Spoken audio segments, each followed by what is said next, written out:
Vamos lá, agora eu quero falar aqui com o Bruno Pinheiro, porque o presidente da Câmara dos Deputados, Hugo Motta, se reuniu com líderes para debater sobre o projeto de lei da anistia para os atos do 8 de janeiro.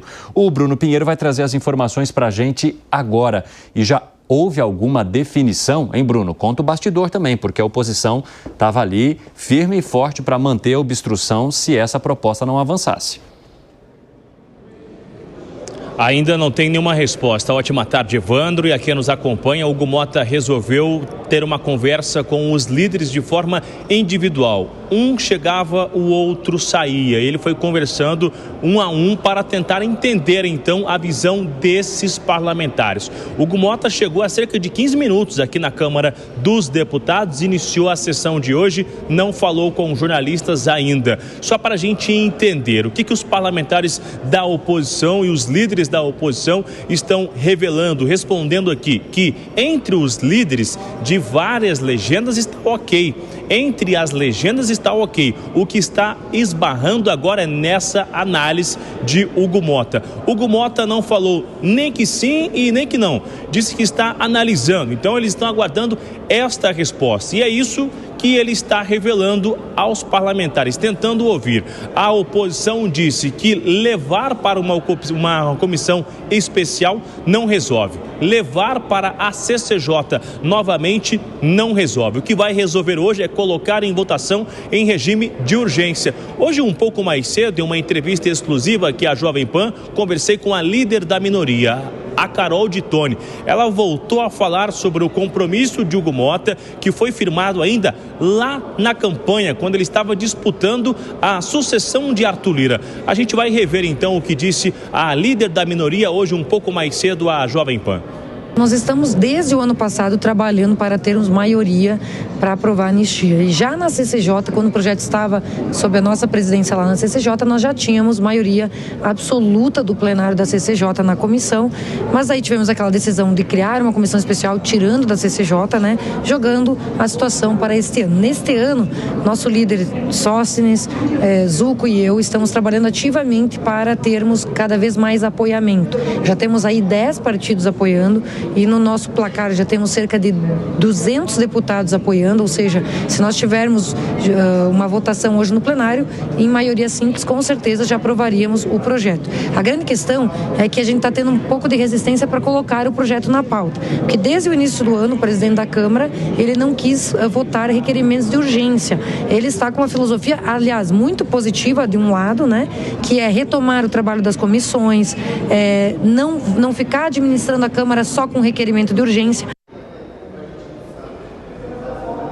Evandro, e logo após essa reunião com o deputado Hugo Motta, o líder deputado Sóstenes Cavalcante revelou como foi a conversa e o que disse Hugo Motta nesse encontro hoje mais cedo na residência oficial. Vamos ver. Ele não fez reunião com os líderes que apoiam a anistia. Ele fez reunião individual. Eu fui o primeiro a ser chamado, depois veio os partidos na ordem de grandeza. PT, União Brasil, Progressistas, ele estava com os outros e falou que consultaria os demais líderes sobre a questão da anistia para tomar uma decisão.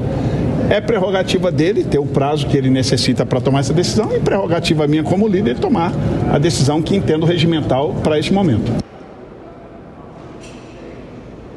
Agora, Evandro, só para finalizar e entender, lá na Câmara dos Deputados, de acordo com os parlamentares, já tem o número de votos suficiente. Mas no Senado não consegue a minoria simples. Eu queria dificultar, então, essa discussão. De forma isolada, um pouco tímida, aliados do governo chegam a confessar que a oposição, em algum momento, vai conseguir emplacar a vitória sobre a anistia na Câmara dos Deputados. Mas que no Senado, a vida da oposição não será tão fácil assim. E aí continuam reforçando que houve um compromisso de Hugo Motta. E se caso esse compromisso não for honrado, ele será exposto nas redes sociais e em seus discursos. Isso é o que a oposição está falando aqui dentro do Congresso Nacional. Hugo Motta chegou, não revelou qual a decisão será tomada ao longo desta terça-feira. E a expectativa é que até o final do mês venha uma resposta, mas não algo sem conversar com todos os líderes e sondar o que acontece do outro lado da rua, lá no Supremo Tribunal Federal. Hugo Motta não quer acirrar os ânimos novamente entre o Congresso e o Supremo Tribunal Federal. Evandro. Obrigado, Bruno Pinheiro, por trazer todas as informações. Um ótimo trabalho para você. Ô Zé Maria Trindade, queria que você falasse um pouquinho para mim sobre essa estratégia de Hugo Motta, de em vez de se reunir com vários, e chamando um por um para escutar e conversar com todo mundo de maneira privada. É um empreguinho difícil esse do Hugo Motta, né? Mas todo mundo quer, mas é complicado. Ele está sendo pressionado por um lado e por outro, né? A ideia geral é de que o projeto deve ser aprovado e ninguém sabe ainda qual o conteúdo, qual o texto que deverá ser aprovado. É possível, sim, uma negociação para limitar bem a aprovação desse projeto, não provocando uma impunidade, mas reduzindo as penas para os condenados, né, no caso do dia 8, e principalmente deixando claro que não se trata de uma impunidade. E existem até alguns ministros do Supremo Tribunal Federal que confirmam isso. Dizem que isso distensiona as relações. É uma novidade que agora a oposição tenha como mira não o Palácio do Planalto, como sempre, mas o Supremo Tribunal Federal. As grandes divergências, as críticas e as disputas agora estão entre a oposição no Congresso e o Supremo Tribunal Federal. Esse projeto não tem ainda um texto final a ser aprovado. A Carolina de Tone, que falou aí, deu uma entrevista boa para o Bruno, né? Ela era presidente da Comissão de Constituição e Justiça da Câmara, estava pronta para aprovar esse projeto. Aí o então presidente Arthur Lira retirou da pauta da comissão, porque sabia que seria aprovado, e levou para uma comissão especial. Qual é a diferença? Na comissão especial, ele controla os integrantes, relatoria, e na Comissão de Constituição e Justiça não. Aí foi para a comissão, não houve nenhum mandamento, né? Ficou preso lá. Agora o Sócines, o pastor Sócines, que é o líder do PL na Câmara, está com um requerimento pronto para dar urgência, né? Então agora é discutir em que nível será esta anistia e é preciso sim maneirar, senão o Supremo considera inconstitucional. Mas o clima é esse, é de que será aprovado, ninguém sabe quando isso vai acontecer e quem será beneficiado, né? Qual é a extensão desta anistia. Bom, e aí o que a gente percebe também, Gustavo Segre, é que ele vai ouvindo líderes de vários partidos, inclusive daqueles que não defendem o avanço dessa proposta. Será que ele está tentando costurar a maneira como ele vai avançar com o projeto e dizer não para os governistas, ou como ele vai dizer não para a oposição e dar os braços com os governistas? Como eu gostaria, Evandro, que essa exigência de uso de câmaras corporais aplicasse também para os deputados e para o presidente, tanto o Motta como o Columbre no Senado. Seria muito interessante saber como eles negociam. Mas essa proposta, eu continuo insistindo, o nome está errado. Não deve ter anistia quem depredou patrimônio público. Não é bom para a sociedade. Se a pessoa cometeu delito, tem que ser penalizada por isso. Claro, com a dosimetria apropriada. Tem muita gente que está sendo sentenciada e que foi lá para uma manifestação pacífica. Não tem nenhuma intenção. Gente que foi com os filhos, ninguém dá golpe com os filhos. Então, já falamos disso um monte de vezes. Essa dosimetria é necessária colocar. E está sendo uma necessidade social. Mesmo para aqueles que falam anistia não, estou de acordo, a anistia não deveria ser generalizada. Da mesma forma que erradamente foi um monte de processos generalizados sem individualização do delito que cada um cometeu. Mas que isso vai ser tratado, vai. Agora, o que cada um falou com Motta e, sobretudo, o que o Motta falou com cada um, é o que todos nós gostaríamos de saber. O que você acha, Piper? Bom, eu acho que primeiro, assim, a PGR, né, ela já age bem quando propõe muitos acordos de não persecução penal para a maior parte das pessoas envolvidas. Então, já libera um contingente, um universo muito grande. Segundo, não acho que tenha que haver anistia, mas é óbvio que isso aí quem tem que resolver são os parlamentares.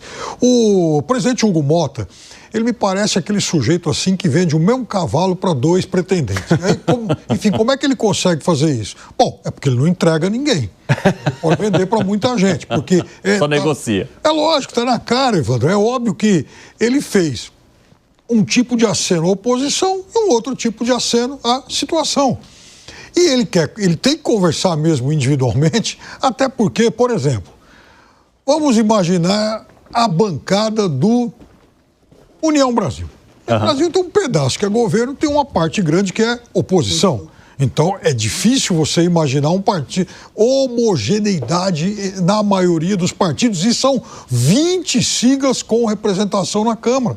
Então, sabe, é aquela coisa de, no particular, a gente, né, sente melhor o ambiente. Em relação a isso, ele está correto. Ô Gani, de cavalo dado não se olha os dentes. Pois é, esse é um ótimo ditado. Mas e agora, né? Para quem que ele vai entregar esse cavalo para o qual não se deve olhar os dentes? Acho que ele vai colocar um bode na sala, viu?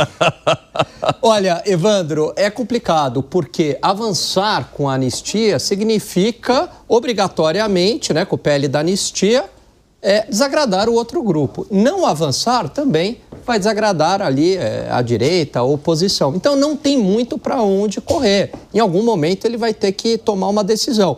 Talvez nos bastidores ele esteja costurando algo do tipo, olha, vou colocar em votação com muito jeito, mas não deve passar, alguma saída nesse sentido. Agora eu concordo muito com o que o Segré trouxe aqui e o Zé também. O cuidado para se vender esse projeto, embora tenha o nome, né, de PL da anistia, mas que não é um PL da impunidade. É anistia no sentido de ter uma pena razoável e adequada, o bom senso, né, para os crimes que as pessoas cometeram. Ou seja, que elas sejam julgadas ali por vandalismo. Eu acho que um outro ponto também bastante importante e que talvez aumentasse a chance, né, do projeto passar, seria separar, dizendo que é anistia exclusivamente, ou dosimetria da pena, para aquele pessoal do 8 de janeiro, e não para Jair Bolsonaro, porque muitas vezes no debate público isso é confundido.